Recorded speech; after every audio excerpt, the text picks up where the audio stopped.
G'day, listeners. Welcome to Bar Karate, the sailing podcast. My name's Jordan Spencer, and it's that time of the week where we get to hang out with some cool sailors. But unfortunately, I have to do it with my two idiot mates. So first off, let's welcome Mr. Brett Perry. Greetings, exalted one. BP. If you told me, a year or two ago that we'd be doing 2 or 3 episodes a week of this show, I wouldn't have believed you. Does that mean we're becoming popular, or what's going on? I'll never be popular, BP. People find me resistible. Righto. I'll leave that. Move on. Well, let's get the other guy.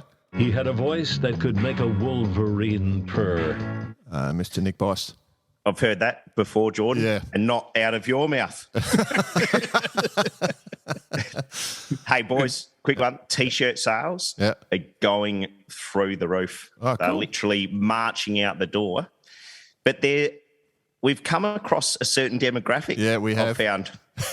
Let's just say our standard purchaser, we need to buy a bit of a bigger bag to send their equipment. I remember from the old retail days, Bice, the breakdown used to be, let's say it was 2 extra small and 3 small and sort of 5 or 6 medium and then 3 extra large and 1 or 2 double extra large.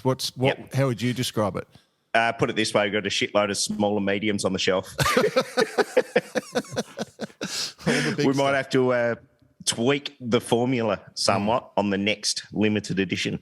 That's good. That's good. Righto. But actually, just quick for the listeners, if nothing is in the store, just send us an email because I have full access to make more. So just let us know. Cool. All right. Okay.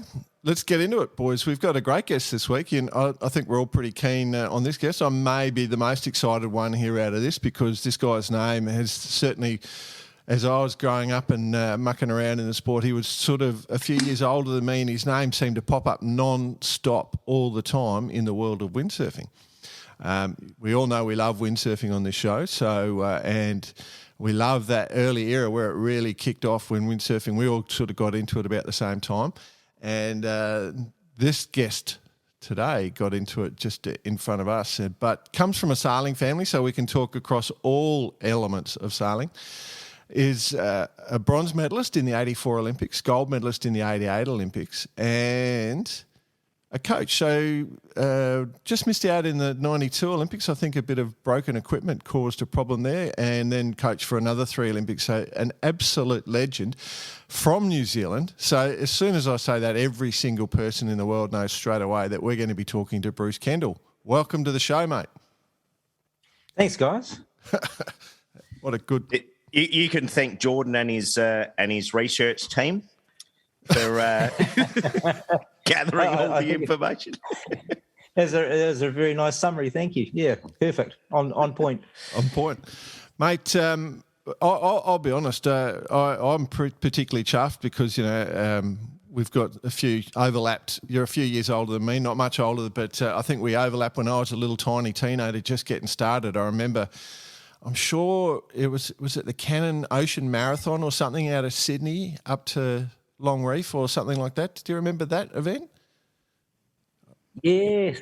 I reckon. Yes, there was a fantastic race. It was incredible. Yeah, it was the Cannon Open Ocean Marathon, and we started inside Manly Harbour. Yeah, that's it. And we and back in those days, the race start, all the equipment was on the beach, and we were all standing on the seawall, and they sounded the hooter, and you'd run down the beach, grab your gear into the water, and there was no wind. Yeah. So we had to sort of pump our way out through and around the heads out into the sea breeze. And from memory, it was a southeasterly and sort of blew us downwind all the way up to Long Reef. And from memory, there was a really nice big ocean swell. Yep. And the advantage was that I designed and helped to build my own board and boom and modified my own sails and I was just able to get the board on the plane on the waves, and I caught the wave and I was away, and I just smoked the whole fleet. Wow. Down to Long Reef and rounded the buoy, and then of course just had to cover all the sailors that were racing back up into around the Sydney heads back into Manly, and it was it was pretty amazing. And at the time, it was the biggest prize money ever in the Southern Hemisphere. So we had sailors come from overseas for this race, and Bruce, I remember Bruce Wiley saying to me just at the time, he goes, "Well, got to remember that we might not ever have an event with this much prize money again." And I went, "Really?" I thought, that's disappointing. And he was right, unfortunately. He's a pretty smart. Yeah, So you just got to go out and win it. Yeah, and I basically got the money and paid off all my debt to my parents that I'd been borrowing money to go overseas and race and what have you, because I'd been working for 6 months and then go race or sail for 6 months. And so I paid off all my debt and went straight to Maui and lived in Maui for a few months and went wave sailing, which is actually all I really wanted to do. Wow. That's the dream. Just what were the for that particular race? What was the equipment rules? Just whatever you brought, or no rules. Yeah, no rules. Oh wow, yeah. And at that stage, I think my sail from memory was a 7.8. Yeah. Something like that. And that was like the biggest sail at that stage that was functional. All the bigger sails, I think, had problems with masts. I think at that stage we were using aluminium masts. Yep. I don't think there were any composite masts or carbon fibre masts at that stage. Excuse my ignorance. What year was that? Good question. I think there was 86. 86, yeah, right. It might have been, something like that. 85, 86 it would have been, something like that. Long time ago. Yep. Yeah. Yeah, and what a golden era in windsurfing. Gosh, it was definitely the best period of my life, I'd say, travelling around, going from competition to competition, winning prize money, and that was pay for enough to go to the next event. And it was kind of like gambling, you'd say, well, who's going and how much is it going to cost me to get there? And you sort of weigh it all up and go, yep, I've got a fairly good shot at that, and off you go. It was fantastic fun. You mentioned you won the race to pay your parents back. Yeah. They obviously they were sort of a bit sceptical of your career choice from early on then. No, actually, very supportive. When I left school, I went sheet metal labouring. So I was working with people out of prison and what have you, working with people that hadn't had an education past the age of 13. I saw some eye-opening stuff. Worked a whole day with a guy all covered in tattoos, and I was like, "Mate, where'd you get your tattoos from?" He goes, "Oh, that was when I was in solitary, mate." "Oh, what did you do?" He goes, "Oh, that was for armed robbery and assaulted a police officer." It's like, really? So those are the people I was sort of working with at the time, and I found it quite good entertainment, to be honest. But I have to say, when I had the opportunity to go overseas and race, I was gone. It's so much more fun. And leading up to the Olympic Games in '84 and '88, the amateur rules were well in force. And so there was this, if you won any prize money, you had to give all the prize money to the Yachting Federation. Wow. And they'd dole it out to you. Oh, that's nice, so isn't it? How nice is that? Yeah, you'd have to come back to them with receipts and justification and the whole thing, and on you go. So it's quite different to now. Like a trust fund. Here's a deposit. Yeah. I'm only allowed to take out. Yeah, but show your receipts, show everything. Wow. Yep. So Before it was we quite go, tight. So. Have you got any left in your fund? Oh, no. Burn that up. Before we go too far, far, just while we talked about that Canon event, that was a good summer, because I reckon that same summer I did like a summer, and I was at the back of the fleet keeping everyone entertained. But I remember there was an event, and I suspect you may have been there, mate, if you were banging around Australia. It may have been the Peter Jackson down at Cronulla, and it was a big, huge number of people turned up. But when you got across the finish line and stepped onto the beach, there was Penthouse Pets waiting for you with champagne. Those are the days. They were the days. Well, let's just go step back again. Peter Jackson. So you got a cigarette sponsor. Yeah. Penthouse. Who supplied the booze? Well, I've got to say, back in the day, alcohol and cigarette companies, particularly alcohol companies, were right into funding windsurfing events. Don't get the During the correlation Peter- there. Yeah, the Peter Jackson Blue Water Classic, my sponsor was Foster's.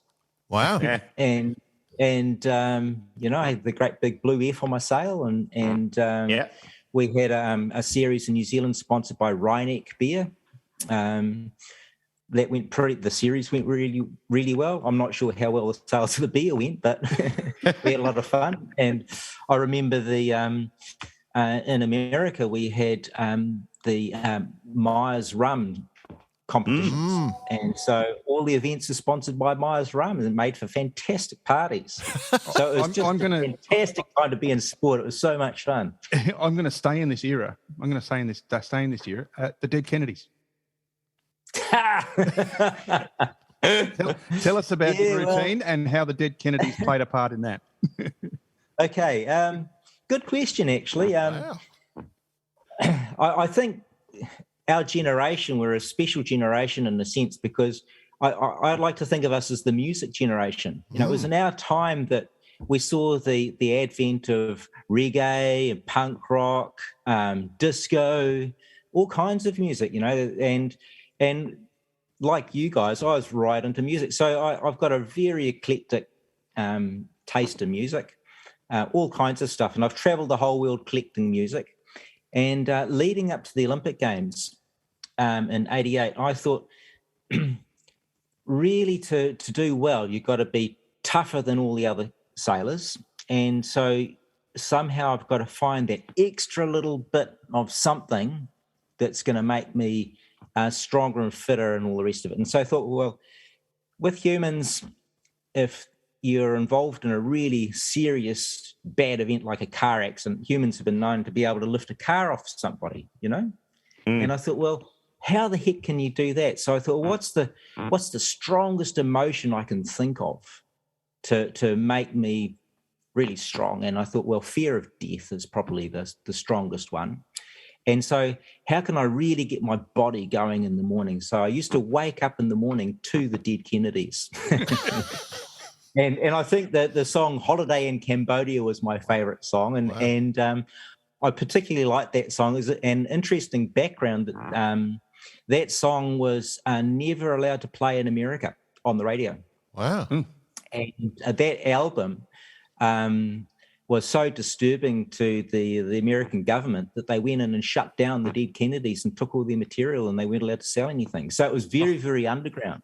And it was quite difficult to get hold of. And a friend of mine, Mike Gephardt, introduced me to the Dead Kennedys, and I was able to get some tapes from him. So that's how I managed to get that, the Dead Kennedys. So, so in the morning, most of the sailors would leave the hotel and go on a bus and get the bus ride. So I didn't want to do that. So I got a skateboard in the beginning, and then I crashed on the skateboard, and my ripped the skin off my hand, and so the team manager wouldn't let me ride the skateboard anymore, so they gave me a bike. And so I'd race the bus to the Olympic venue on my bike, because I thought, well, I've got to get my heart going. And I wore glasses and wasn't really engaging with anybody, which is not normal for me, and I just really focused on being in my angry little state. So when I hit the water, I was on your bike, fully fired up. Sorry, so on your bike and on your skateboard with your Walkman. Back then it would have been a cassette. Yeah, you good point. It was the age of Walkman. The Walkman man. The Walkman. Maybe the other thing you could have done, Bruce, is just got a hair transplant and got red hair. That would have given you some anger. Like Tom. Exactly. You must, before we get on to your Olympic career, then, now that the skateboard's at the Olympics, is there a chance of a comeback, Bruce? Well, I have to admit that I've always liked skateboarding. I've never been particularly good at it. Oh, okay. And I think the thing I've always been really fascinated about is bowl riding. And it wasn't until I got to the Olympic Games and coaching the Hong Kong team in Rio, and there was a skate park with some nice bowls and half pipes and what have you, directly across the road. So I bought myself a Carver skateboard off one of the Hong Kong sailors, because she was going back to Hong Kong, and I learnt to ride a skateboard in a bowl in my 50s. Wow. So who would have thought? I thought all that sort of stuff was over by the time you're sort of in your late 20s, but no, you can learn stuff in your 50s. I love it. And, Wow. There's hope for us yet, Jay. There's hope for us yet, mate. Yeah, and I've it's funnily enough, ended up becoming a politician on the Howick local board, and helped to reinvigorate a local skate park because it was rough and not being used and all the rest of it.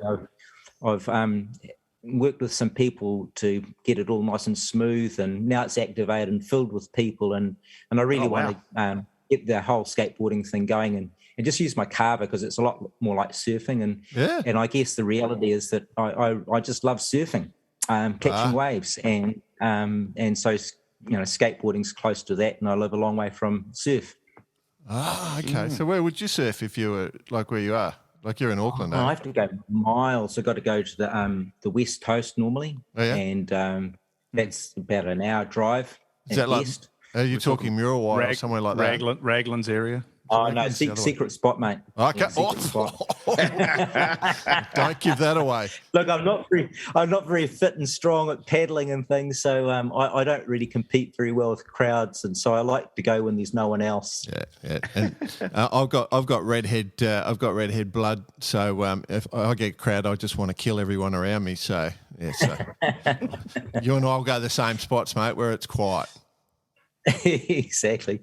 I heard that. I heard some horrendous stories from South Australia of sharks and what have you. And I spoke to a guy that was a shrimp trawler down in South Australia, and he'd come from Byron Bay. So I said, "Oh, mate, do you surf anymore?" And he goes, "No, not since surfers went on the menu."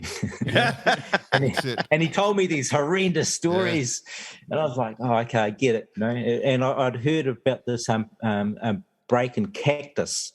Place called Cactus, and I really would love to have gone wave sailing in Cactus. And I spoke to a Kiwi sheep shearer that was his spot. Yep. And he told me the story how he would go to Cactus and just hang there and go wave sailing. And he said one day it was a bit light and everybody wasn't sure they'd be able to get out. And he went out the back, and about the time he wanted to jibe and came back in, this shark came up and hit his board. Yep. And he was like, "Oh, okay." And he was a bit spun out, didn't know if he'd be able to jibe without falling, and so he just dropped his sail in the water. And these sharks would be sort of milling around in this group, and then one would spin off from the group and fly at him and hit his board and then go back to the group. Wow. And so he stayed like that for ages with sharks coming up and hitting his board until they stopped doing it. And then he water started and sailed back to the beach. Wow. And all his mates on the cliff were watching and like, why doesn't the idiot water start and come back? What's he doing? Why is he just sitting on his board? Wow. No idea. And then drifted back off into the shed to continue his shearing. I'd like to say that's the methodology most used in SA to keep people off the brakes. Yeah. Just tell them stories like that. Yeah. There's a fair element of truth. At Cactus, absolutely. I'll tell you who's going to be listening to this episode. I'll just give him a big shout out, Mal Higgins, who probably did the Peter Jackson when it was in South Australia against you. He's quite a superstar sailor, loves the dead Kennedys, and he goes over to Cactus all the time for a surf. So, fantastic. Yeah. Mal Higgins will definitely be listening into this episode. So, g'day, Mal. Cactus, you've got to be careful there, but it's an incredible wave. But anyway. Hey, how'd you get, your family's a sailing family, Bruce? Yeah, well, I guess we didn't have much choice when we were kids. My father didn't want to get into a relationship with women because they didn't interfere with his sailing, and until he came across two young ladies that beat him to the top mark in a sailing race and Arrow sailing dinghies and just down where I live here. And to make matters worse, after the girls rounded the top mark and were sailing downwind, one of them broke out a ukulele and started playing the ukulele in this race, right? Dad's like, "Who are these girls?" And so one of them, the one playing the ukulele, became my mum. And so they used to follow around my grandparents and his father-in-law's small launch, and they were in the Arrow sailing dinghy, which is like I guess it's about a 14-foot open cockpit sailing dinghy with a small spinnaker. And then they progressed to a mullet boat, and I'm not sure if you've ever heard of mullet boats, but in New Zealand they're pretty famous. We do know about New Zealanders, their love for the mullet haircut. So, yeah, mullet's got a strong influence in New Zealand culture, I guess. Anyway, the mullet boat was a boat that it was a fairly shallow draft, wide beamy thing with as much sail as you could put on it. Because what they used to do is they used to go out and they'd catch as much mullet as they could, and then they'd race back to Auckland and try and get the best price, you see. Yeah. So that's where mullet boat came from. So anyway, Mum and Dad had one of those, and when Mum was pregnant with me, her firstborn, I'd been inside for too long and she'd had enough, and so she rowed the mullet boat from Motahi Island all the way back to Bucklands Beach, which is a really long way. I don't know anybody that's rowing anything that far. And the following week I was born, and the following weekend I was out in the mullet boat again in the carry-on basket. So every weekend, every holiday, it was out in the boat. And that was in June, middle of winter. She was doing that. So I've myself and my sisters, Wendy and Barbara. Wendy's the middle one, and you've probably heard of Barbara Kendall, my youngest sister. Of course.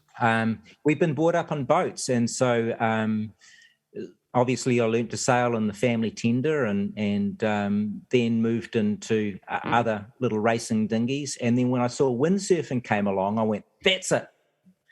There's the bare necessities. You don't need a trailer, and you don't need to do up any shackles with cold fingers, which was my pet hate, And I was able to carry the windsurfer from where I lived at Pedersen Place. And Pedersen Place, incidentally, strangely enough, was named after Helmer Pedersen, who won New Zealand's first Olympic sailing medals.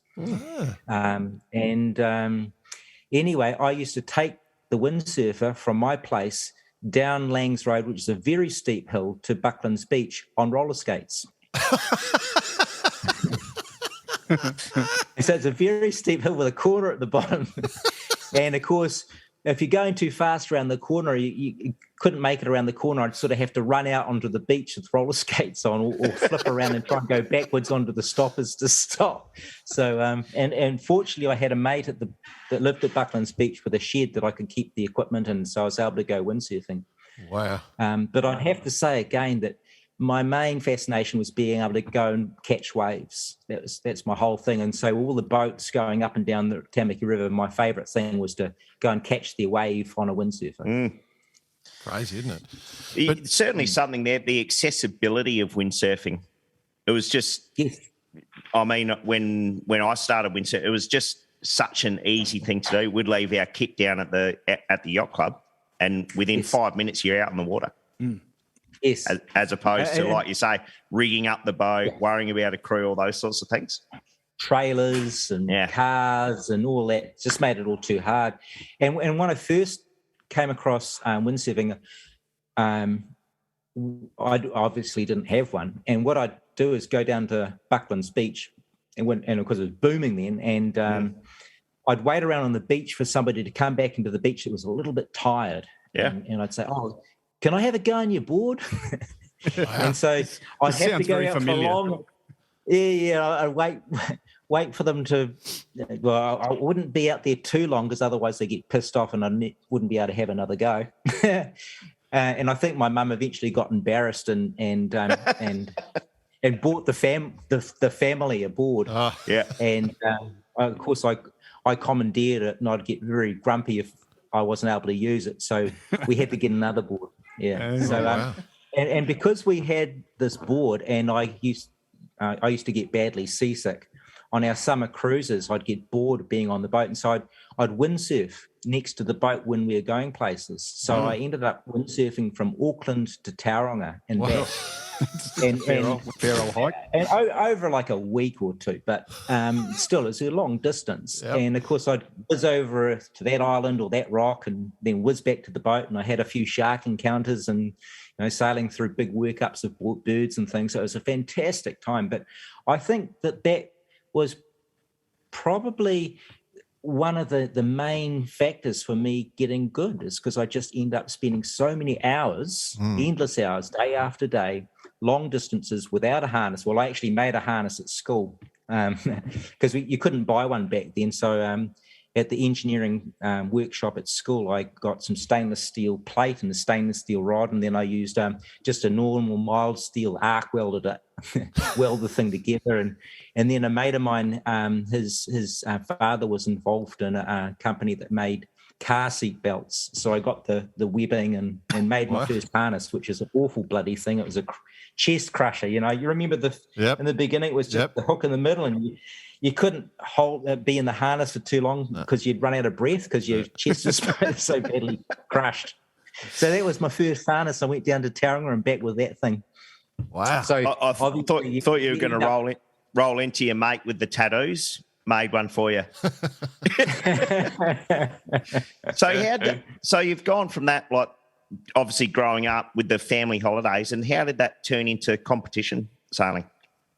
Well, I think that trip down to Tauranga and back gave me extra strength and skills that I wouldn't normally have had. And also, to be fair, when I was going to school, I used to ride to and from school and race the bus because I didn't want to catch the bus because it took too long and it cost money. And going on the bike was fast, and racing the bus up the hill was good, good fun. And down the hill you could get slipstreams behind buses and trucks and cars and things. Lucky I'm alive, I guess. Anyway, that long amount of sailing made me really good at sailing without a harness. And of course, the Olympic Games in '84, and 84 was without a harness. That's right, the wing glider. And so when we had our first Olympic trials, which was for to select the best windsurfer to go from New Zealand to go to the pre-Olympic regatta, the first pre-Olympic regatta in windsurfing in Los Angeles, which was and that event was in 1982. I was fitter and stronger and faster than the other sailors, and I just won the pre-Olympic regatta easily.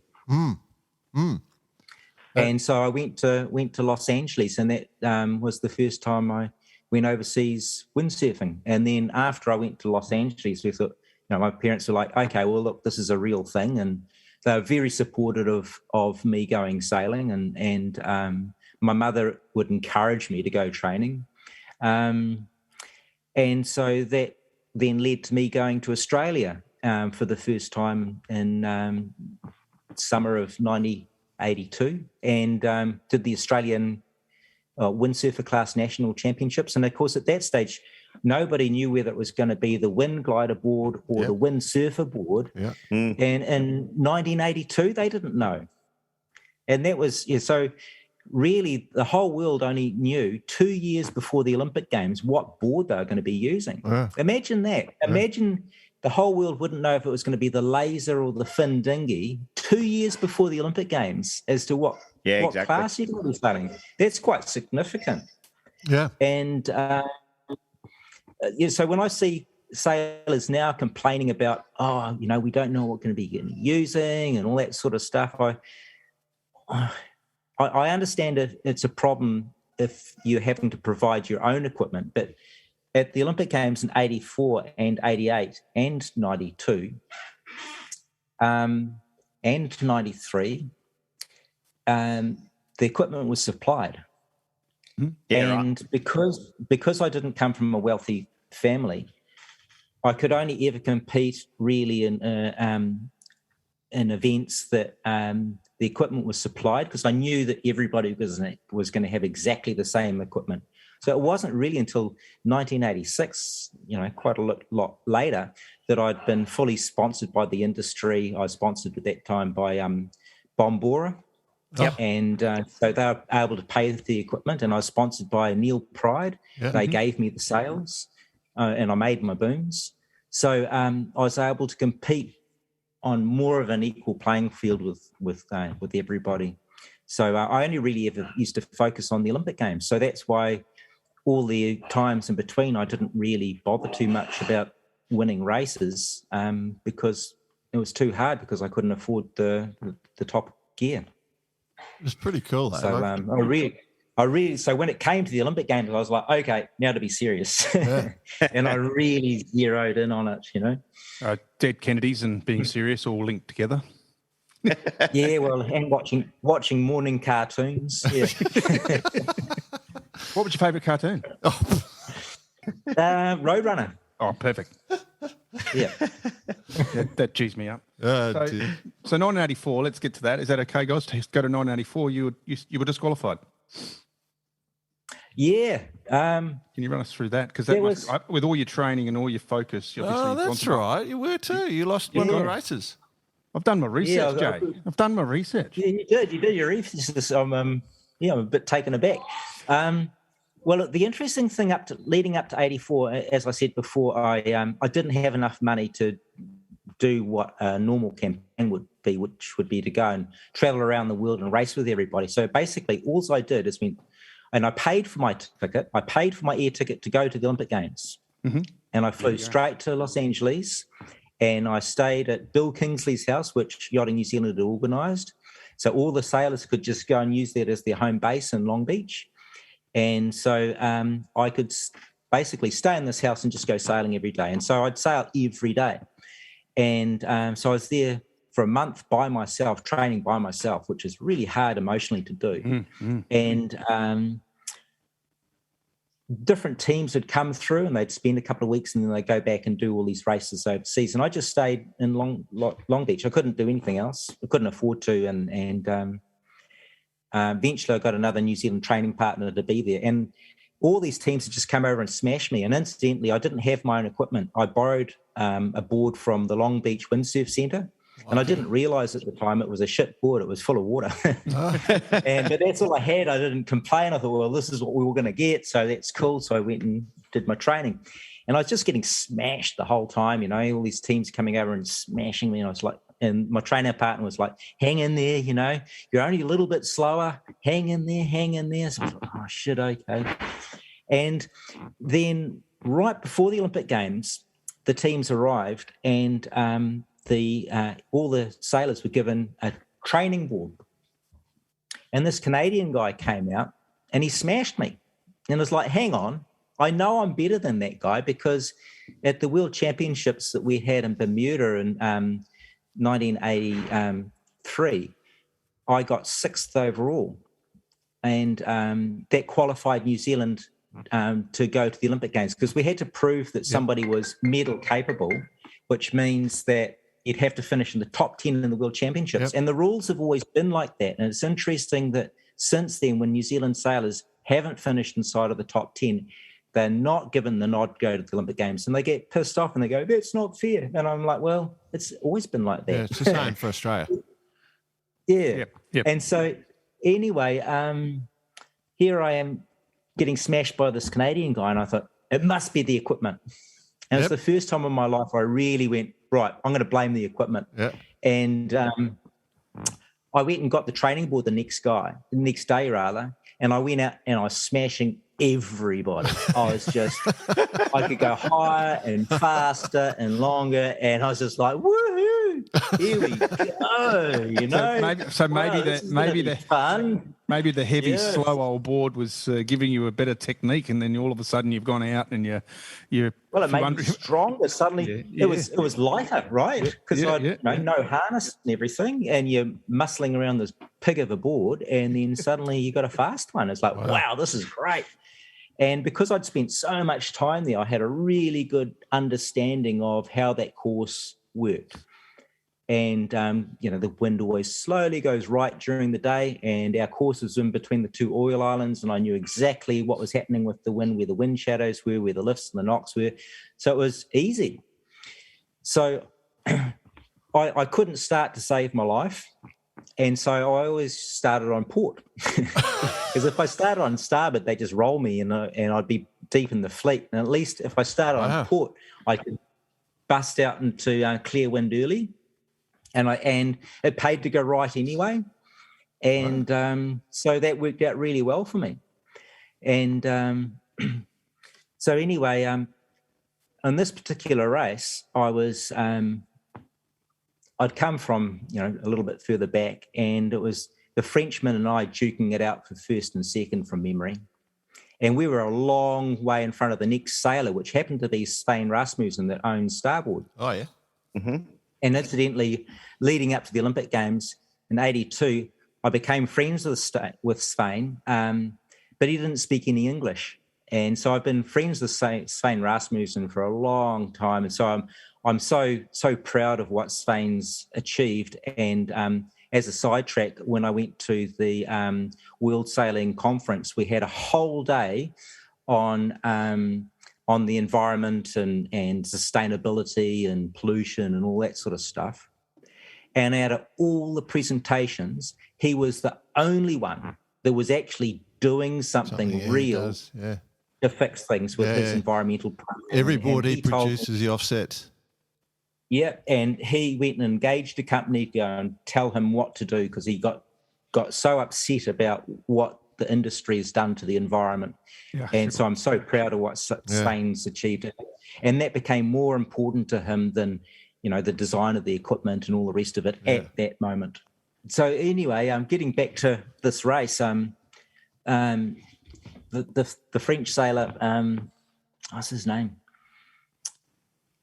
Anyway, we rounded the bottom mark, and it was the last beat to the top mark and to the finish. And this was for a medal?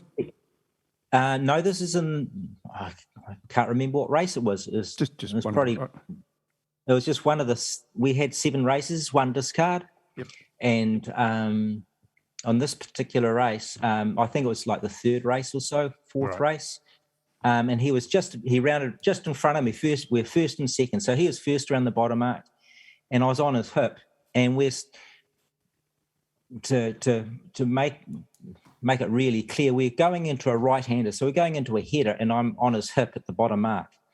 And I managed to climb up off his hip and catch up to him, so that when he came to the shadow at the oil island, and he was going to have to tack, he wasn't going to be able to cross in front of me.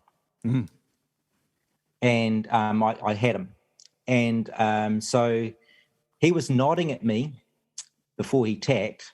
He tacked, and then he was nodding at me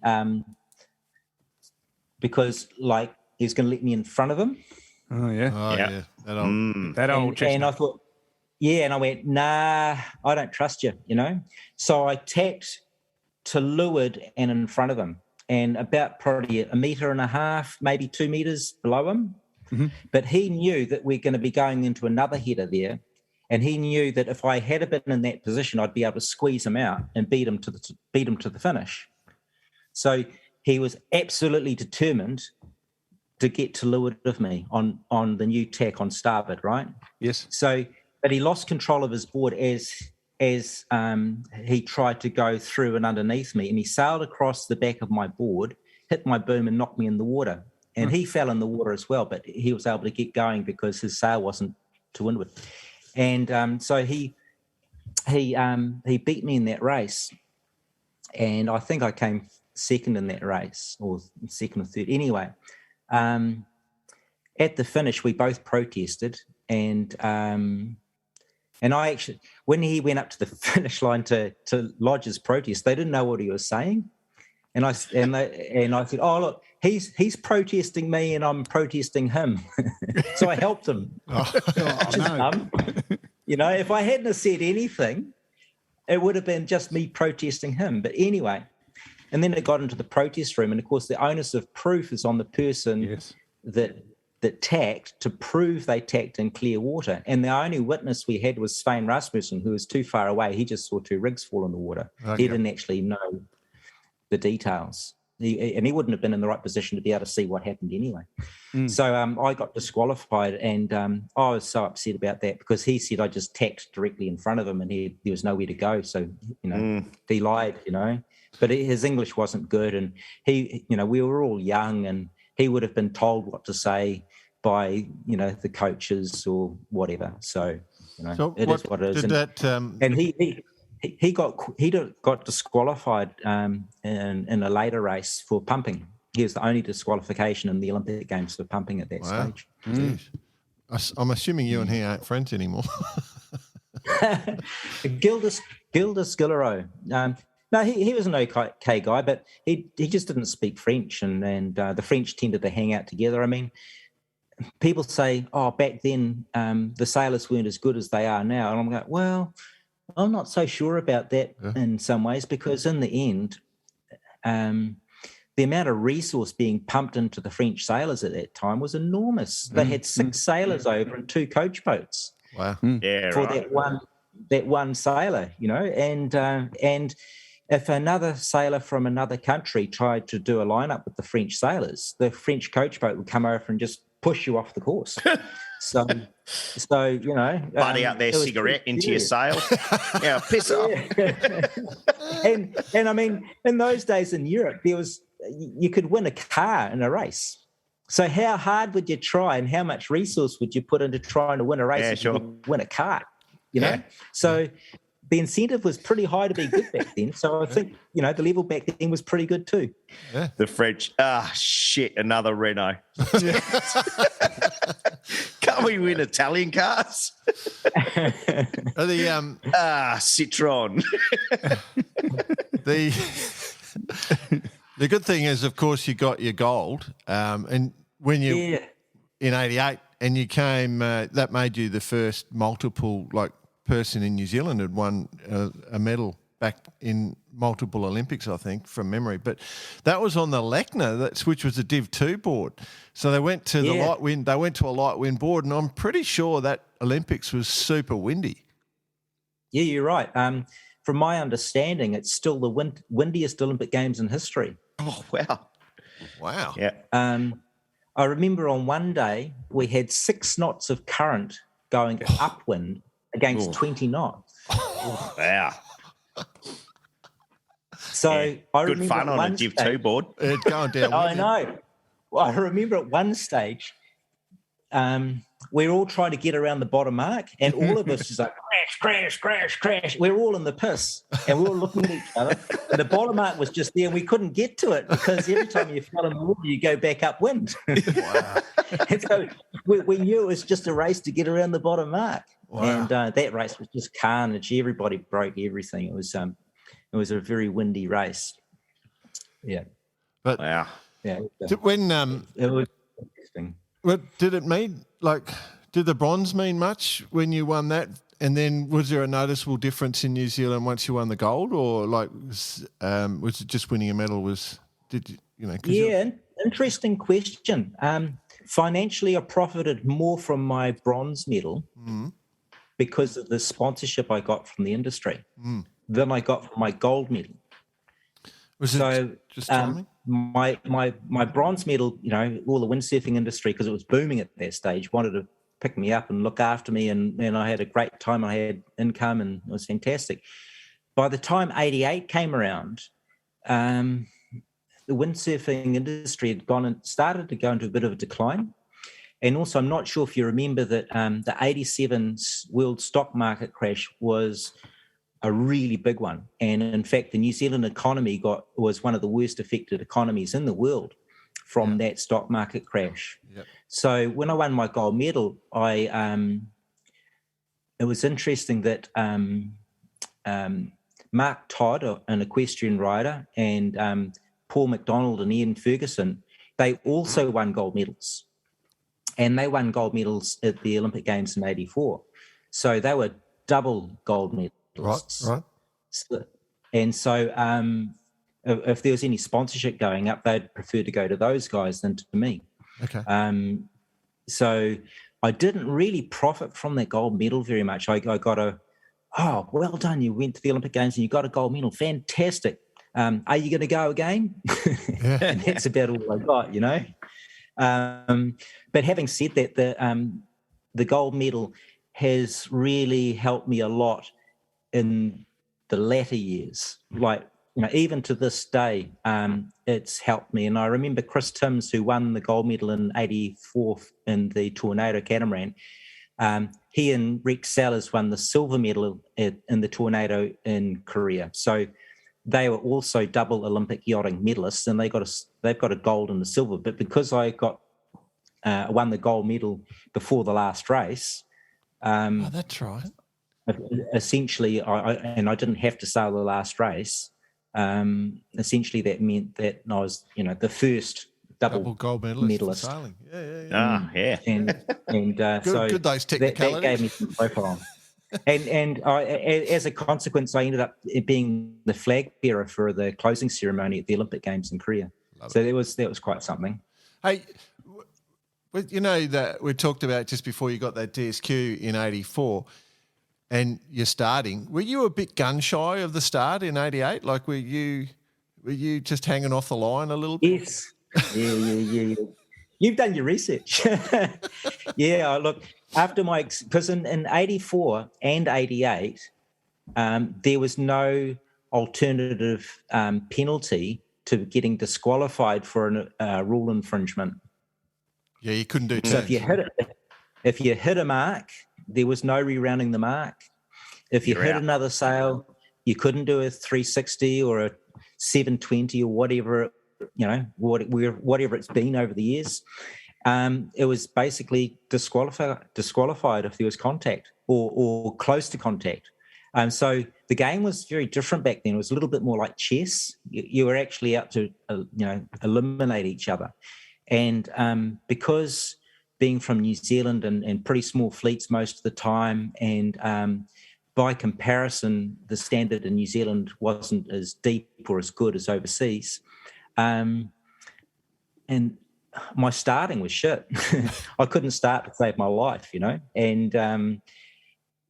and it was a real problem for me. So 84, obviously I had problems and I knew that. So my coping strategy was to start on port, and that worked out well for me. And the venue sorted that because you had to go right anyway. But then in 88, of course, it was more open. And after I started, I think fairly early on in the Olympic Games, I was doing well enough to be leading the Olympic Games in the windsurfing event. And then as soon as you're in that position, you've got a target on your back. And I was so nervous about having any incidents, especially after, my experience with being disqualified with that French guy, where technically I was actually in the right. If there had been a video or on the water jury or somebody in the right position, I would have been fine. But because it was his word against mine, I was gone. And so I really didn't want to have that happen again. So I used to start keep about 10 metres downwind from the whole fleet during the whole starting process. Wow. And at the race. So it was absolutely clear to everybody that I was not going to have contact with anybody before the race or during the starting process. Wow. So I really kept the distance. Wow. And so I'd have to pass everybody. I was going to say, did anyone come at you? Did anyone go, hang on a sec, let's engage? No, nobody hunted me. And I think that's an interesting difference between windsurfing and yachting. Mm. And what I've observed is that classes where the boats are fast, it's about racing and going fast. And classes where it's about where you're going slow, and the speed differences just aren't there enough to make the difference. It's more about beating each other up. So in a laser, it's more about tacking on each other and covering people and forcing people to do extra tacks, which is very much the same in a keel boat. But in classes like the Tornado and windsurfing and what have you, it's more about just going fast. And I think in the windsurfing fleet at that stage, we'd all done so much racing together and partying together that we're all brothers. Wow. We all get on pretty well. And it was a bit more of a what goes around comes around. And sure. I've got a story about that with Dennis Conner, actually, which is interesting. Yeah. And it's neat to see that same sort of ethos of sailing with a little bit more honour instead of using the rules like chess. and try to be in the spirit of actually racing the conditions and who can sail the fastest around the course rather than beating each other up. And so nobody had a go at me, and I didn't see that happen at the Olympic Games. And I haven't really seen that happen too much in Olympic windsurfing. So I really like the culture of windsurfing. It's quite different to the other Olympic yachting classes. And I really found that when I shifted to the professional windsurfing world tour, the culture of those sailors was very different to the culture of the Olympic sailors. In the professional world tour, it was a bit more of a case of the haves and the have-nots, who's got the fastest gear. Whereas in the Olympic class, everybody's got the same. The financial bar to have the same equipment as the other guy wasn't as high. It is now, which I'm really disappointed about. Yeah. And so people knew it was basically, if you put in the work, you got the results. And if you're smart and good enough. And so the community was really a fun community to hang out with in the Olympic windsurfing class. And then when I shifted I did a small campaign in the Tornado catamaran when we had the leading up to 2008. And the culture there was quite different as well. And it's because they didn't have the balance of women and men and all the rest of it. And I've got to say that when windsurfing opened up to having a women's class as well, which was quite unusual in some regards to the other Olympic yachting classes, and it really made the parties a lot more fun. The World Championship parties is something to behold, It's fantastic, I'm just reading people. I'm talking my language. I'm just reading an excerpt here from one of your interviews. It states that carrying the flag and winning the medal was exciting, but it was the cheer at the end by the other windsurfers and the New Zealand sailing team. So it seems like to me that is exactly what you say, that the sailors the camaraderie was a lot higher back then. Yeah, for me, it was more important to win with honour than to win by somebody else having something go wrong or a protest or something nasty like that. I mean, if you can get through and win and everybody's like, good on you, you've done, you did that well, and you didn't do anything wrong, didn't upset anybody, well, that's about as good as you can go, really. And yes, I didn't believe I'd won the medal until I got it. But when we're going to do the last race, I didn't have to do the last race. I was really cognizant that 6 sailors could win the silver medal going to the last race, and they're all my mates, really good friends. Yeah. And I really didn't want to go and influence that result in any way. So I went up to each one of them and I said, look, mate, I really don't want to screw up your chances. I'm thinking about not racing because I don't want to get in between anybody. And they went, no, you have to race. Oh, okay. So I started and I had a shit start and I sort of sailed around the middle of the fleet and just had a nice sail and let them duke it out. And because it's always traumatic. How was that feeling? Obviously, you're out there and the conditions were the conditions, but you're out there, you've won the gold medal. Did you actually sort of take a step back almost and look at what was going on, or did you just keep focused on the... Yeah. No. Good memory. I just had a sail around and, and I was like, oh, I'm sailing shit today. right up the last beat. Yeah. And I have to say that splits on the rail. When I'm happy, my racing's rubbish. I'm just too happy, and I don't really care too much. But if I'm really pissed off about something or somebody, then my mind's quite sharp, and I'm a lot more successful. Wow! But I'm not that nice to be around then. I don't like that person very much. Yeah, you must have been. I mean, to start miles behind everyone and then still win with a race to spare, you must have been on the game. It's pretty impressive. Did you have a question you were going to hit, BP, before I spoke? No. Okay. So, Bruce, we're running out of time for what we normally allocate, and there's so much we want to ask. Like, we're probably going to have to do a part 2 for you, I reckon, because when we haven't got to your next Olympics, we haven't got to all your coaching, all the other stuff that you've done. But I do remember I do want to get into, where we are currently with the sport, because you designed a board, I think it was the Glide, is that right? Yeah. You've done your research. Yeah. And then, of course, so that was trying to be the next Olympic board to replace... well, not exactly, actually. What was it? What happened was I'd been coaching Pina Chen, who won the silver medal at the Olympic Games in Rio. Yep. And I've been spending... I was the first, as far as I'm aware, I'm the first non-Chinese person to coach Olympic yachting in China. So I've been coaching in China since 97. So all the top coaches in China, I coached them when they were windsurfers. Right. And so I've got quite a bit of empathy for their position and their situation. I know most of them reasonably well. I know how they have to live. And she came, so I helped, even though I wasn't her coach leading up to the Olympic Games, I helped her a lot leading up to Rio. And then after Rio, she goes, Bruce, can you help me? She says, have you designed windsurfing equipment before? And I went, yes. And at that time, I was looking at designing a coach boat. And she goes, and can you build windsurfing equipment in China? And I went, probably. And she goes, well, the Chinese government has just passed a new law that they cannot import sports equipment unless they've got special reason. And she goes, in China, we need a really good learn to sail, learn to race windsurfing board. And I thought, great, we can do that. And I thought, well, I'm interested in low-hanging fruit. I'd never, ever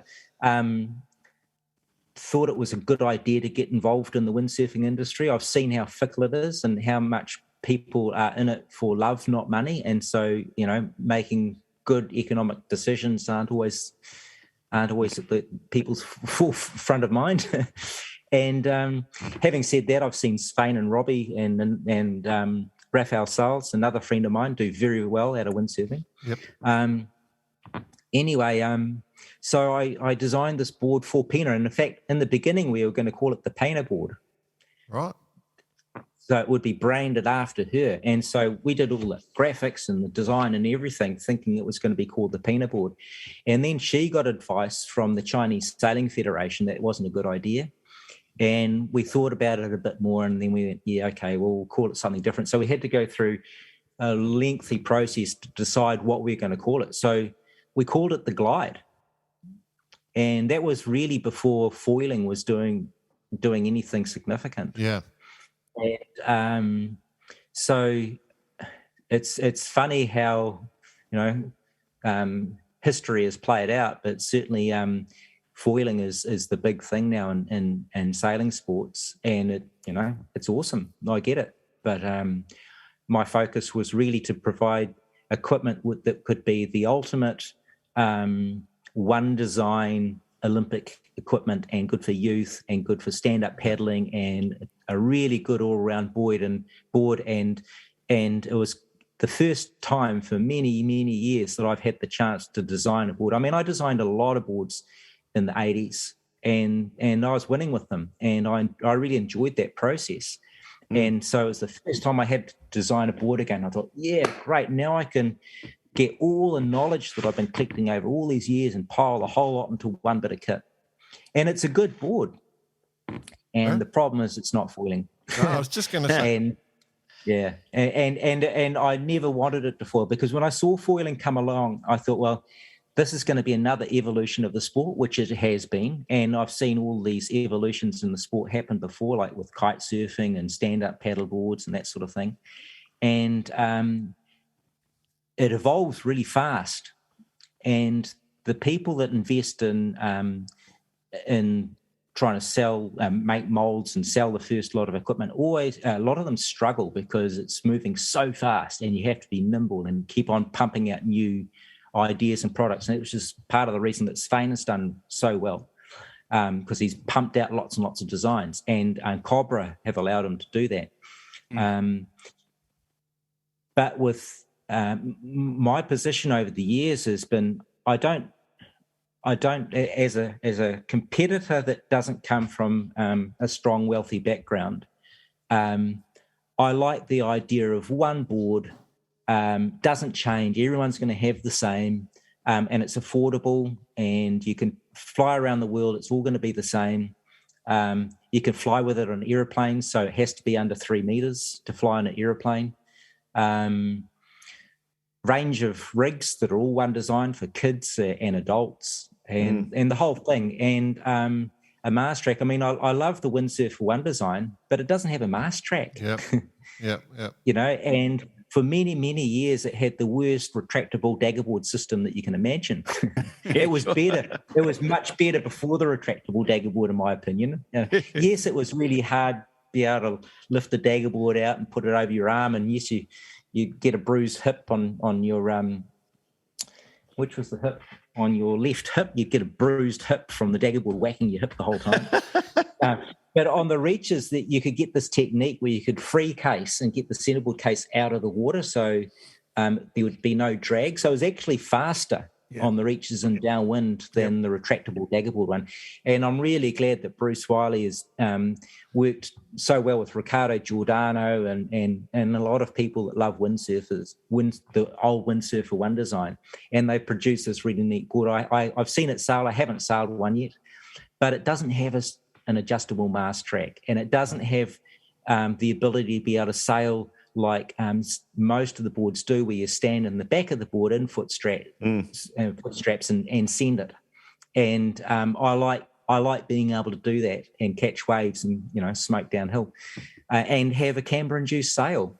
And so we produced something that was a fraction of the price of the RSX and performs better than the RSX. And so my end goal in the end wasn't to replace the RSX, because even though the RSX is rubbish equipment, for a whole host of reasons, and it was all like I'll never forget Tom Ashley, who won the first gold medal on the RSX. When he shifted from the Mistral One design to the RSX, he went out and sailed it on the first day. He said he found it so awful, he came home and cried. Another 4 years of this. Another 4 years. Yeah. Exactly. Well, what have I got to look forward So to? that almost, Bruce, Exactly. it's a great kind of just circling all the way back to that accessibility factor. Yes. So that one of the key reasons we and a lot of people got into windsurfing was the accessibility. Is it what we're seeing now out of reach of the common? Yeah, and that's man. What I saw it start when the Mistral One design at the 92. Sorry, when are we? 96. And the 96 Olympic Games, we had to provide our own equipment.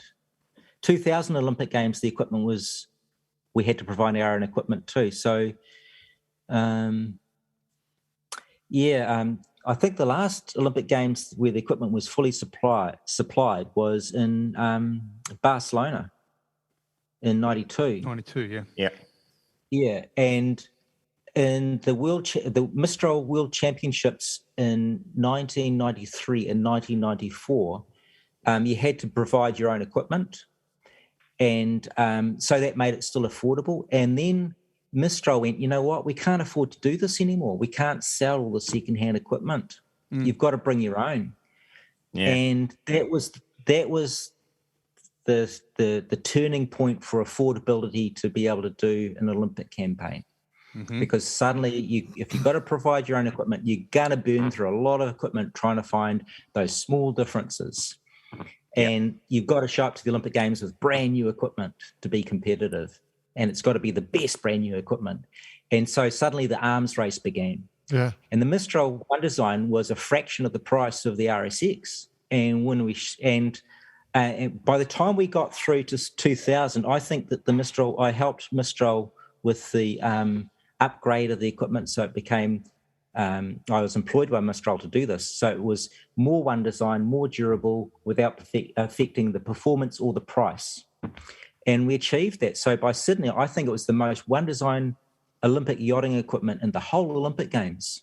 And then they pretty much they changed the manufacturing from Germany to Malaysia, and all the knowledge that was there vanished. So the equipment, by the time we got through to Athens, was rubbish. So everybody got upset with it, and World Sailing had a beef with Roy Ramsden, and they went, right, we're going to get rid of the Mistral One design at all costs, and it was a done deal, almost behind closed doors. It wasn't a democratic process at all, and the RSX got adopted, and we kind of know the story of the RSX. The difference with the RSX is they never got on top of equipment failure, and stuff was always breaking. They never fully solved it, and so and also they ended up with poor management inside Neil Pride, and so supply was really bad. So by the time we got through to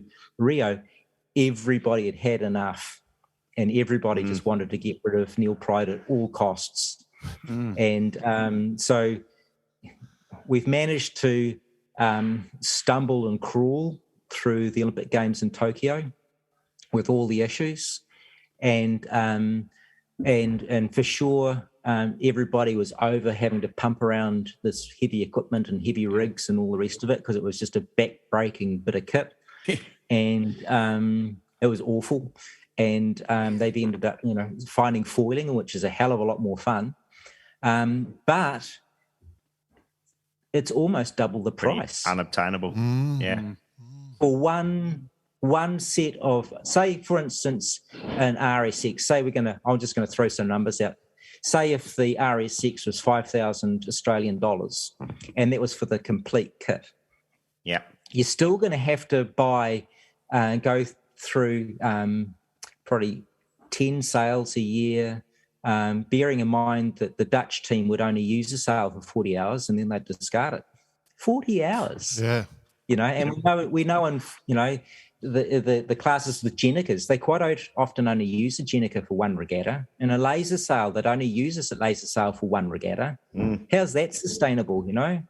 It's just not right. If there was a really, really good second-hand market, great, but there isn't. And this is the problem with the RSX. There was no second-hand market, so churning through all this equipment with no second-hand market.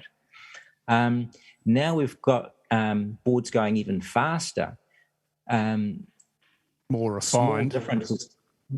Small differences are going to have a big difference on performance. So the arms race has just increased, and so I'm really sad about what's happened to the whole. And it's across the board. It's all in all of yachting, really.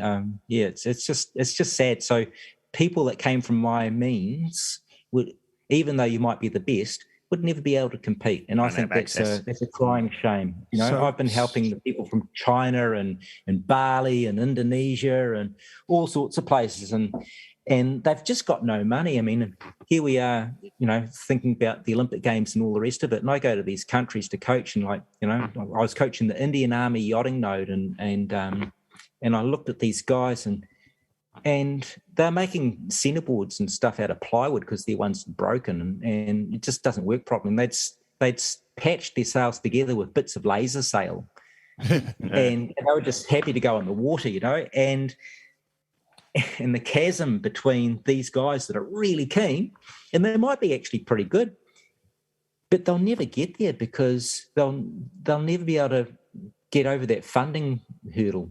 And of course, in a lot of these poor countries, corruption is just massive. And the people that make the purchasing decisions are corrupt, and they've got no understanding of the sport. And so these developing nations will never compete again. So the only way to fix this is to sort of take it back to the basics. But it seems that I attended the World Sailing Conference in Bermuda, and it appeared to me that no one in world sailing really had an understanding of the reality of what yachting needs to be a truly, successful global sport. Unless developing nations can be competitive, it's never going to really go really, really well. It's always just going to be a sport for the rich, which I kind of think is sad. That's We've had this. Sorry, boss, you to speak over, but we've had this conversation with Guillaume Verdier, this exact thing, and we want to try and create the Barcarati single hander where it's just super, super, super cheap. You get the plan like you used to do with the mirror, Yep. and you make it yourself in the shed, and you go sailing, and it costs you about $500, and that's so we get everybody back out sailing. That sort of whole thing. That's our next project. Yeah, Wow. it's a sad thing I found. Like, I think the only time that can work, and in my observation, is in cases like the windsurfer. And the reason the re-emergence of the windsurfer is so successful in places like Italy and Australia, and maybe a bit in France as well, is for nostalgic reasons. And it's not new. It's not really a lot of new people coming into the sport, from my understanding. It's mostly guys that used to sail it wanting to hang out with their mates and go sailing again. Yeah.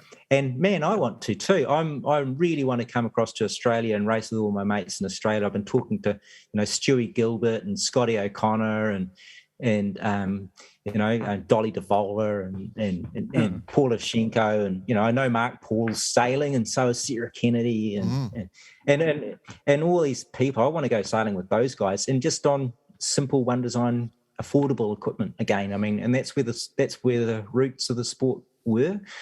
And I'm sad it's probably not going to get back there all over the world. I know that they want to. There's an Italian guy that's come to New Zealand. He wants to launch the windsurfer class, but nobody in New Zealand's got interests in it. They just want to go foiling. Yeah. And I see wing foiling as the next thing, because suddenly the rig's a lot more affordable. You just have to worry about the foil and the board, and it's not about racing. It's about sort of burning around and having fun. And so as soon as you take away that aspect of it, and it's just sort of going around, Barcarati. no karate. I mean, it's just fun, Yeah. Take the karate out of the bar, but add spaghetti. And beer. Don't forget the beer. Mate, I think we're well over. We're going to have to do another, because the thing I'll say, Bruce, is the passion, mate. The absolute passion is just shining through. And, the whole reason Barcarati exists is to get more people sailing, and it sounds like you've got the exact same thing. Let's get people sailing and having fun. So I think we're going to extend the open invite to you, so you're welcome back to chat more at some stage. I suspect we could get another 15 episodes out of you. I want to talk. I've just bought a Farrier 32 AX, which is a folding trimaran. Yeah. It's and we're in lockdown right now, and I just keep on going out there and fixing and making more bits for the boat. And I just so want to get out there and go sailing, Just a tip though, Bruce, warm up your fingers for undoing the shackles. No shackles, I banned them. No shackles. Soft shackles only. Soft shackles, that's it. Thanks. Hey, mate, it was a ton of fun, and we're genuine. We'll open up, because we're happy to talk about the Farrier. It's cool. We're happy to talk about anything. There's so much passion there, mate. So, but yeah, we're stoked to have you on the show. It was a real buzz for us. Absolutely. Oh, thank you. It's a buzz for me to be able to share some of my, relive some of my experiences here. Thank you. Fantastic. Thanks, Bruce. Thanks, guys. Good on you, Bruce. Cheers, mate.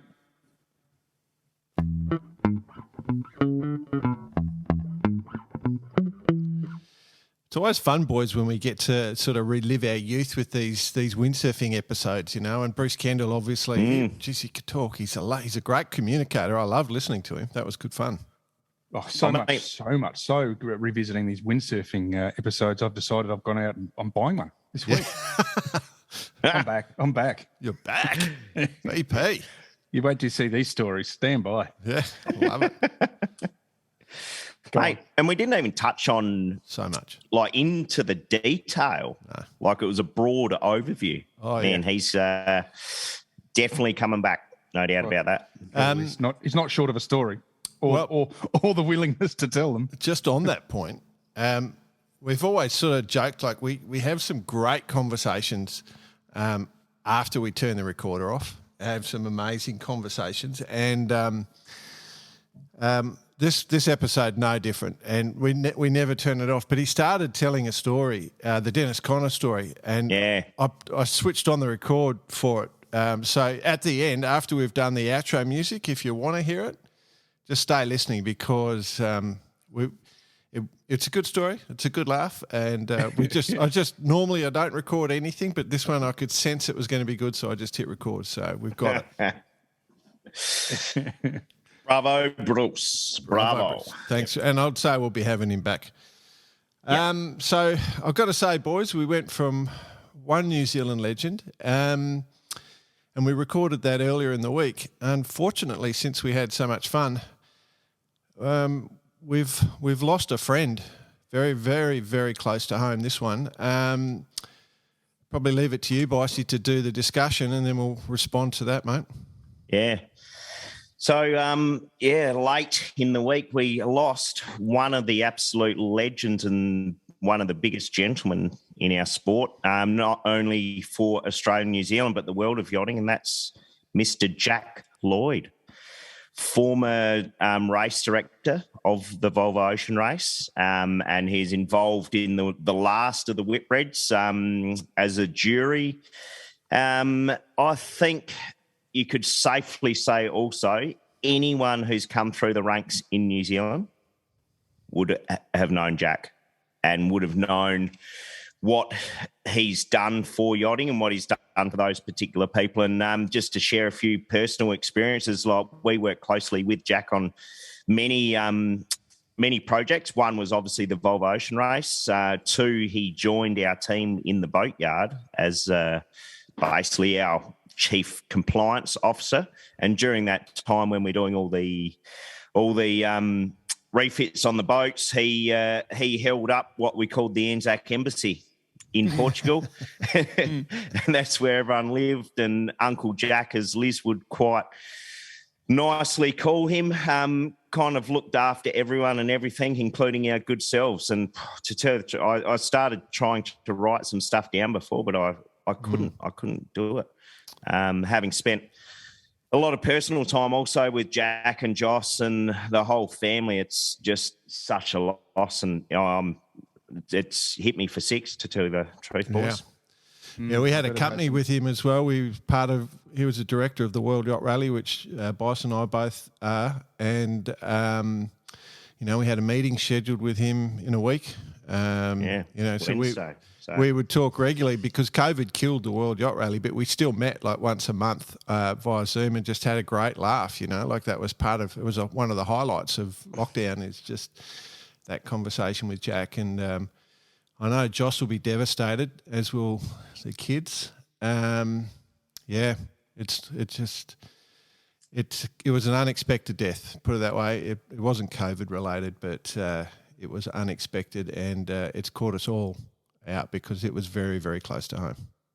Yeah. Well, I didn't know the man as well as you guys. I met him a few times, but obviously to you both, it's not a good thing. But to the entire family and to the entire yachting world, I think we've lost a great man. So I guess from my side and on behalf of us here, commiserations to all. The worst, and an avid listener of the show, absolutely, mind you, and he was always keen, and we'd always kind of had him on the list to bring him on to talk about some of his experiences in the industry over the last 50 or 60 years. And he's had some, let me tell you. So I just going to be sadly missed, our Jack. So sail on, old mate. Just had an idea. I think we just call the Listener of the Week episode, the Listener of the Week is the Jack Lloyd Listener of the Week. Jack Lloyd Listener of the Week. I love it. That's a big. Does that still mean they may or may not get a merchandise pack? Yes. So I think I promised Jack a couple of things. I'd say that's what we do. Just so we keep his name in perpetuity, because he was an avid listener of the show. Absolutely. Why don't we just do it forever? That's what I'm saying. The Jack Lloyd Listener of the Week. That's what we call it. We're good at planning things on this show, aren't we? I just threw it out there. We just voted. Righto, Jack. Jack, you are now immortalised on the Barkaradian Listener of the Week presentation. So, again, commiserations to all. Yeah. All right, well, we'll move on from that because Jack would like us to keep going and laughing and having a good time. And actually, one thought that just occurred: he was a main man in the Ginga Challenge too. He was. Oh no! If there was ever the godfather of the Ginga Challenge, it was Jack Lloyd. Jesus, that's our patron godfather gone. Jeez, it's been a tough week. Jack. Now he goes to another level. Yeah, he does. All right. This is how gods are formed. Righto. Okay. All right. Well, let's move on to something really positive. Club events. Who wants to run with that one? You. So, you brought up the Silver Rudder. Is it the Silver Rudder Challenge, right? Basically, yeah. Yes. From Hay Peters. Correct. Which is basically 7 boat categories. It's all single-handed. Yep. And it takes place on the equinox, which is the 17th. Yeah. So in a couple days' time. Started in 2012, and since then it's gone gangbusters. Yeah. From what I've read about it. Yeah, it has. And I read this particular message too, and he's expecting an X2, a Far X2 there next year apparently. So that's good. There you go. So let's. What are the numbers? What are we looking at here, boys? Like how many boats? 430 entries. Yes, it's massive. Wow. And it just goes to show you how the short-handed scene is doing what it's doing. Yep. So 134 nautical miles. It's just you and the boat, and around Finn in Denmark. So what I like about this, and the reason, because he wrote in to tell us about this. He doesn't need any more people, but he's obviously they've come up with a great product that people want to be part of. So, maybe if you're interested, just Google the Silver Rudder Challenge and just have a look because they're having massive success. So he's just reached out to say, yeah, here, look, this is working. Have a go. So love it. Love that sort of approach. And we'll pump it. Yeah. Yeah. And you'll be an entry one day, BP, in that little X2. I reckon. Yeah. Well, the invite was there, so and you know how good we are at coming through with things. So I'll get onto that. Add it to the list. No, all seriousness, absolutely. No, there's no question. Events like these, when they come our way, we'll definitely give them everything we got. And so hey, that's not hey as in hey. That's hey as in his name. I'm assuming that's how you explain it, how you pronounce it. Yeah, we don't know. We're just hey, giving it a crack. We love it. However, if we got it pronounced wrong, bud, we're sorry, but we love you. Good work. I can get your surname, Peters. Got that. So, to everyone, check it out. Silver Rudder Challenge. You'll see it. Great concept. Yep, great concept. Awesome. And, worth a look. Listener of the week, anybody? The Jack Lloyd Listener of the Week. Well, yes. The inaugural Jack Lloyd Listener of the Week. We've got a couple this week. One being Hayden Barney for making a solid suggestion. Yeah, I know, but just, he's non-stop. Hayden. he's loving it. He's going after it. He's going after that. Yeah, well, he's obviously heard. The other one, Harry Fisher, I had. Oh. He's put in his official request to be Listener of the Week. Okay. Yeah, I love that. And so I'm not sure which way it's going to roll at the moment. Well, but hang on. Basically, one Harry Fisher is responsible for nominating bar karate for the Australian Sailing Sports Promotion Award, of which you will be attending via Zoom, I guess. No, I can go live. You can go live. I can go. Yeah. Yep. The first leg of it, anyway. Yeah. So it's official. We have been nominated, and our nomination's been accepted for the Sports Promotion Award. Yeah. So sit tight. Put it this way, Harry. If we do happen to win, maybe we'll get you a merchandise pack. We'll see. We'll have to divert it from where it's going to at the moment, though. Do you know where it is? Yeah, Australia Post. Lose it all the time. Yeah.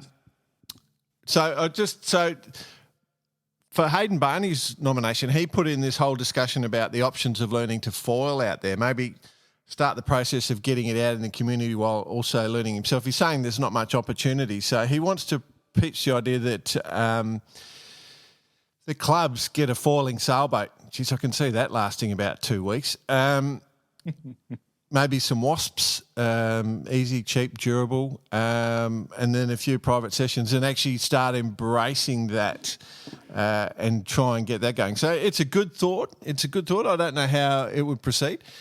Without giving anything away, BP, Hayden, we may be the saviours. Barkarati may be able to help all of Australia in the future as one of our ongoing projects without giving anything away. There's nothing being given away here. What's happening? Apart from a bit of lip service. It's been given away. Look, there's the prospect of something quite exciting about a year down the track with falling boats and a series. Yeah. Is that enough? I can just say that much. I don't want to say it in case it doesn't happen because we put the motts on things if we say it too often. No. Mate, it'll just get confused with the rest of the mess anyway. Well, okay. So the only question I have, BP, because with this foiling series, let's just call it that, do every entrant have to be a ginger? No, there has to be some form of relation to one, I think. Past or present? Past or present. But if it is past, there has to be proof. Okay. All right. So my nomination is because Harry asked and said he basically said, name me the listener of the week. Maybe we give it to Harry. Plus, he might get us an award.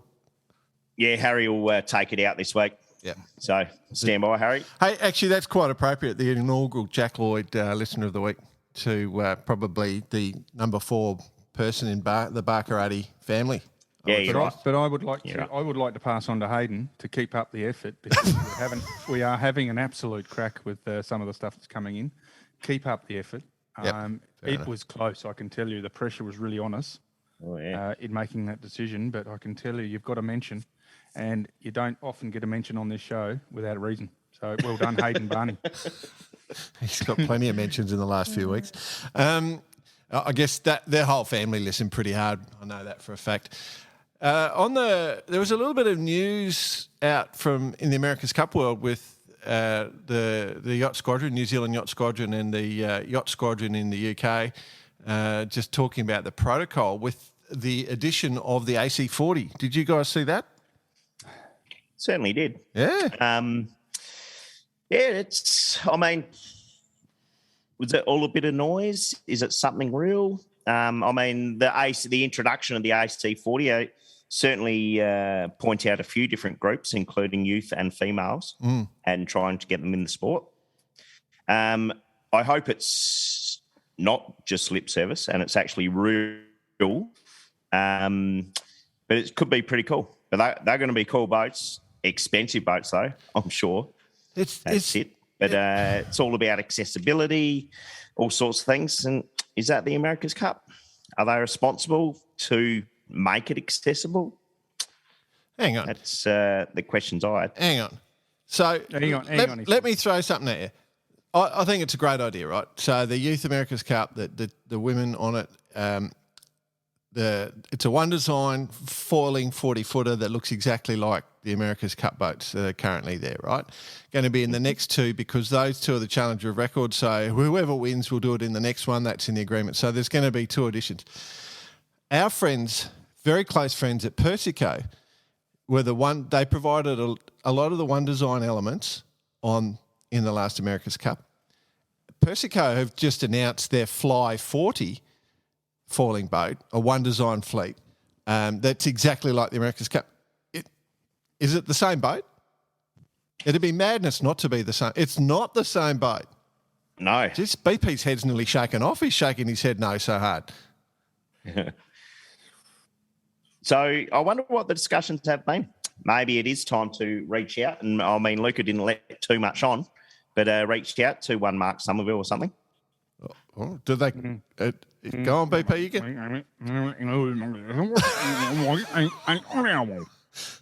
Sounds like you've been consulted, BP. Did you understand any of that? Yeah, no, we don't understand your Italian. Yeah, well. Okay, so you're giving us nothing, mate. There's nothing can be given. You are absolutely certain they're not going to be the same boat. So you know something. Okay, right. Well, that was helpful for the listeners. No, that's good listening. Well, I'm not in a position to actually, go down that path, but I can tell you that that's the answer. They're not the same boat. Okay, that's the conclusion. Let's move on because otherwise we're just wasting people's time. I want to get back on my high horse, boys. Go on. I am prone to getting on the high horse when it comes to the Olympics and the size of the sailors. Yes. We, Barkarati, have gone and done the market research for World Sailing. And I know World Sailing listening to this show. We've done the research for them. We have. It's infallible data that people that love sailing are not small people. Yep. Well, I can vouch. I've been printing off the orders today. I'm yet to reach in and grab an extra small, nor a small for that matter, nor a medium. The large is about the smallest we're shipping out. So I decided to help you on that, obviously, and I decided to get a couple of smalls for my daughters. Now, I plopped them on them this morning, and they're not small.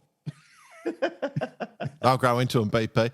But the point is, the people that passionately, I mean, we got a lot of passionate supporters on this show. The people that passionately support this show, everyone's big. Yeah. Is World Sailing, is it going the wrong way? Like, are sailors just bigger than normal? Massive topic, but you're. Well, the data proves it. The people that are passionate for the sport, and let's be honest, we a lot of the people listen to the very top end of the fleet. Like it's a lot in the world. Yeah, right. I'm just saying the data's out there. World Sailing, you need to look at the data, and that empirical data is where people spend cold hard cash and buy things. The passion's there. Then. Right. So, I think I'll send them a list of all t-shirts ordered to date and what sizes. Yeah. This is our data collection from. Here's our data collection. We have 232 data points. And we suggest that you change the Olympic philosophy. Yeah. Based on the research we've done. Conducted. Based on the research at Bar Karate, we suggest that all people are large or extra large. I can just see the next World Sailing meeting. So is this a proposal to change the fleet to larger vessels?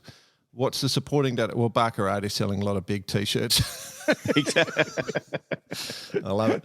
We'll take it to the next conference. Anyway, so I feel vindicated. That's all I want to say. I feel vindicated. But we will take it to the next conference. We'll get a few people on the inside.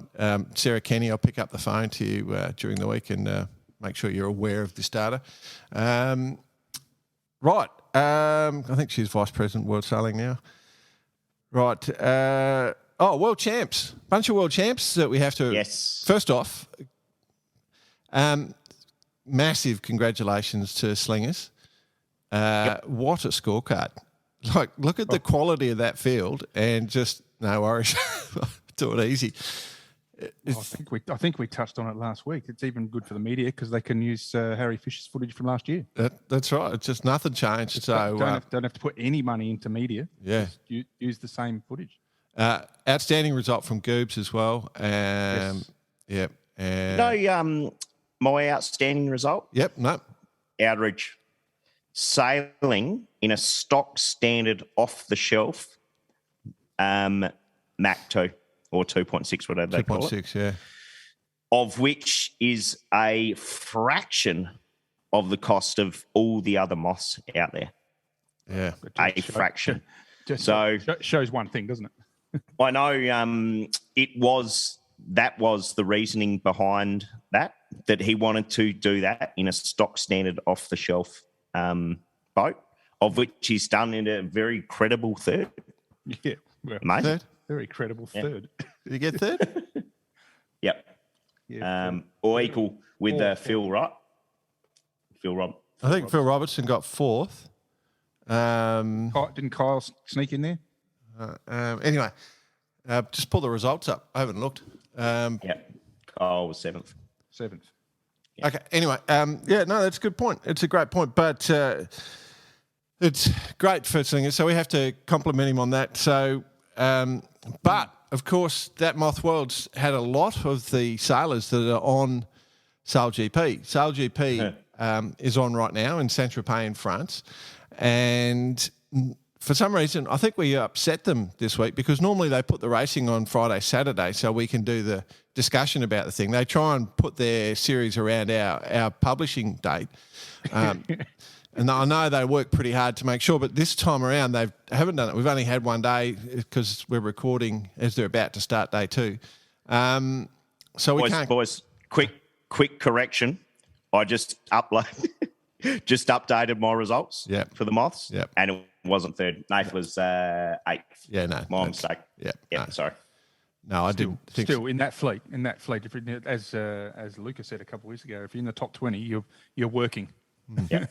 Yeah, no. You know, I love that saying. If you're in the top 20, you've got a job. You've got a job. So anyway, but that success in the Moths hasn't transposed across to day 1 of Sail GP in Saint-Tropez. Do you think it's a hangover? Maybe the moth froth was too large. Yeah, The moth froth. yeah. Look, Mothy frothies. they keep going to lean out and oh, hang on, falling out of the boat. You know, I don't know, but anyway, it's Spit Hill and the US team looking pretty glamour after day 1, and the New Zealand team are coming. So Pete and Blair and that whole team of medalists, champions on that boat coming. There, Pete responding to a bit of flack during the week. But did you see that? They were saying that he's only good if he's got a big design team behind him, and I read it. And I just, you're kidding me, aren't you? This is the best sailor in the world, no doubt. One of. The world just makes me laugh, doesn't it? That's a bold statement. that is a bold statement. Ever heard of the Olympics? Yeah. Every race he puts his laugh name at it. down to. You know, first of all, to be sailing one of those things, you've got to have a little bit of knowledge, and it's just so funny. Yeah. The world we live in. The world we live in. He's sailed it about 6 times, and now he's Anyway, we'll see. But light winds. So they sailed 3 up day 1. So the sort of vindication of Bicey's philosophy that they're moving to remote control setup. So 3 up on that day. The Aussies had a shocker. Langford broke some things from what I've heard. Unusual. It's just not like him. Anyway, next another day to go. Good fun. But the one thing that is completely over is the Star Worlds. Boys, we were a bit fired up last week. Congratulations, Diego Negri and Fithjof Klein. I hope I've destroyed that. But what a scorecard. Not quite. Shut up. Not quite Slingsby, but 4th in race 1. They took like 3 days to get racing underway. It was just no wind, and they had a little bit of wind second last day, and then 4, 1, 1, 1, 2. Don't bother sailing the last race. Nice. Yeah, beautiful. The way you like to do it, Jay. Yeah, well, I like consistent scorecards. That's right. Yeah. So congratulations. That's a funny one though. Do you check the media links on that one? Did you check the media conversation on that one? Because negative. Mr. Clean, let's just call him Mr. Clean. Get myself out of trouble there. He's won the Worlds before. He's a German sailor, and he has won the Star Worlds before. And Diego's had like 3 seconds or something, but hasn't won them.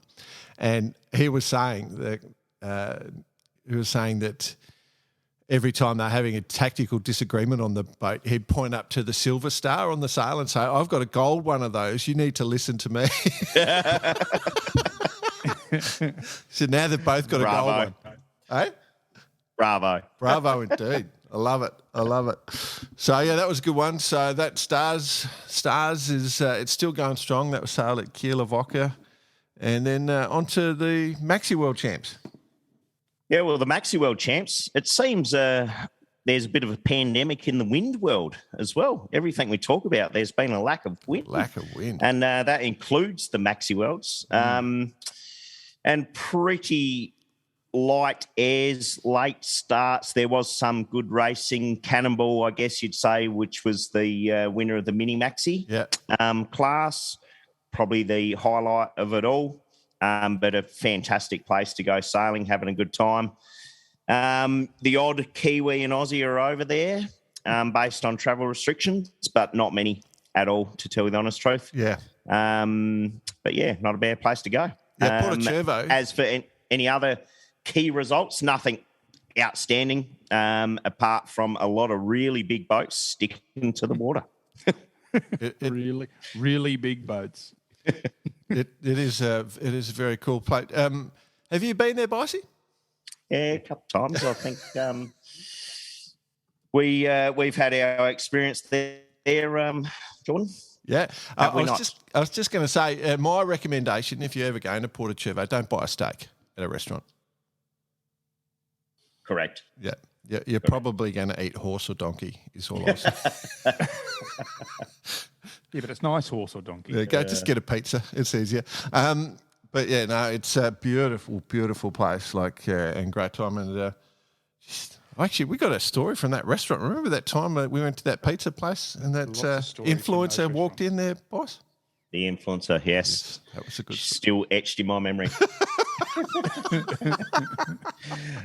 We shall move on. Lots of stories about that place, and that's why we go there. Yeah, fantastic. Nothing much else we sort of got to do. I'll just remind, we'll add a little bit on of Bruce, the Dennis Connor story. Yes. Anything you want to report on tees and hoodies? Tees and hoodies are slowly creeping out the door. Yep. So keep your orders coming in. Just go to the merchandise page on the website and order through there. And we're getting solid orders. So the current stock shouldn't last too much longer, to tell you the honest truth, gents. So for all the listeners that do want something, get in there quick. The other one, I think, boys, is we did a call out for if you did want somebody as a guest, we're missing out on a few. We've had some great emails, including like Slingsby sending us a message saying, interview this guy, which is cool. But yeah, some great listeners sending in some great ideas, and we've actually picked up on a couple because you didn't even think of those people. So it's been fantastic. So if you do have ideas, we listen. We're out quite a few weeks, so we don't ignore you if we don't come back to you straight away, but we are listening. So if you feel like sending notes, cheers@barkarati.com is the email address. Yeah. Hit it up, and also, just chase us up on the normal socials. Give us a like, give us a recommendation. It always helps. So, Happy thanks, days. Listeners. World's longest episode, I suspect. Yep. This one. Got some length about it. So. This one's been going for about a week. Yeah. All right. Cool. All right. Righto. Stay safe, Farewell, everyone. gents. Thanks for listening to us. Thanks, listeners. See you, everyone. Fire up, BP. Fire up. Go. Hang on. Oh, Get the slide out. yeah, righto. Hang on. David is singing. He's so good.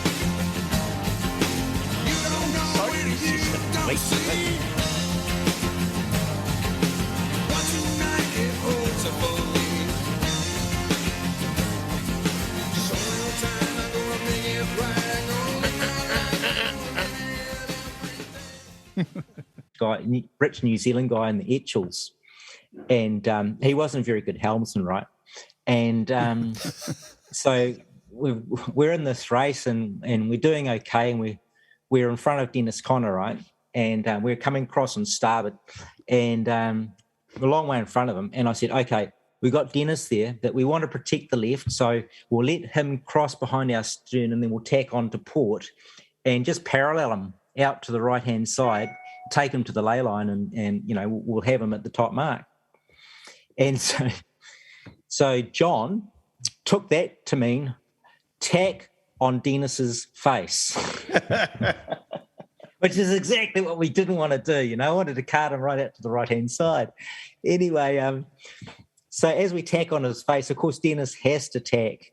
And as he tacks, he shouts out, "Just remember, guys, what goes around comes around, right?" I'm like, oh, no, we've pissed off Dennis. This isn't good. Pissed off the big fella, the DC. Yeah. He's got a reputation, right?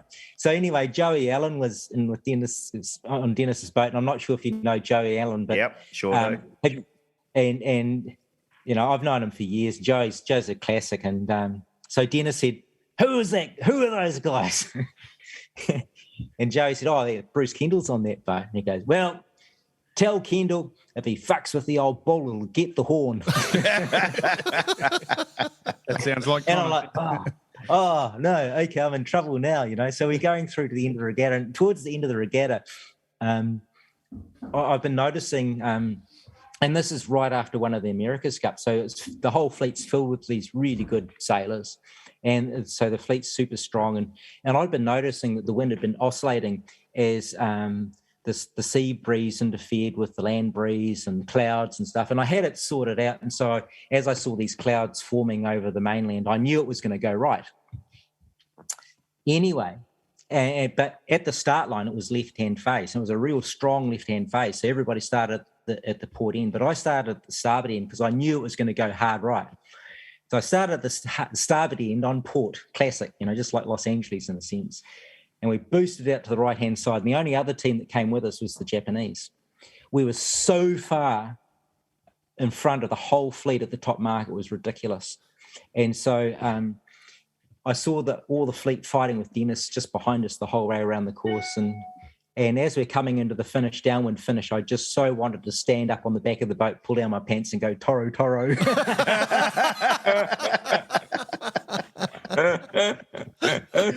Oh, beauty. Yeah. There's plenty of Connor stories. There you go, DC. Yeah. Okay.